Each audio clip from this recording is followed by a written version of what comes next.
a lot of managers come into the promotion without much experience or training. And I've seen this a lot, especially in technology, where we'll have someone who can code well, we make them a team lead. And then after a few years, we make them a manager. And we lose on both ends because we lost someone who's a good technologist into management and they don't know how to manage yet. And they often end up becoming a micromanager because they say, well, I'm here because I do things right, so I want everybody to do things right.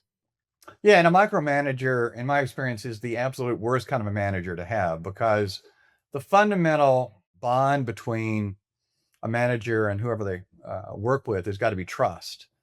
There's got to be, in fact, one of my favorite books is called The One Thing You Need to Know by Marcus Buckingham.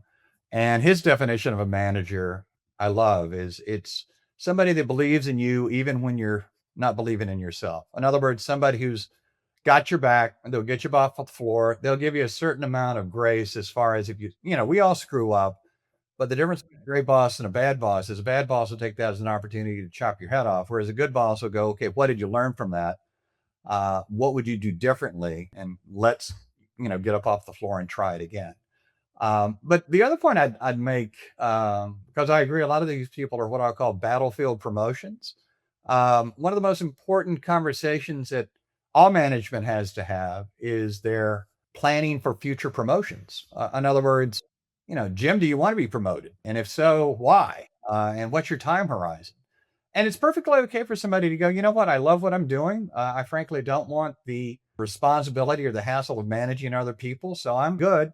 And that should be fine for an organization because you're going to need both. You're going to need, both managers and people that work for those teams.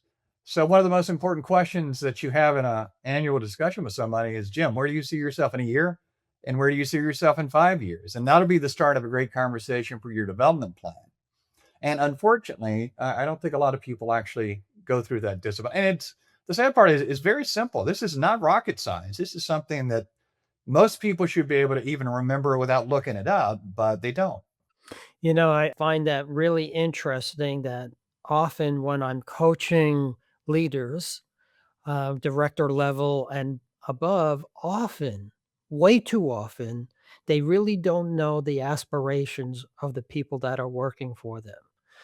And this leads into micromanaging and really focusing just on the delivery rather than how we deliver and how do I get the team to do their best work.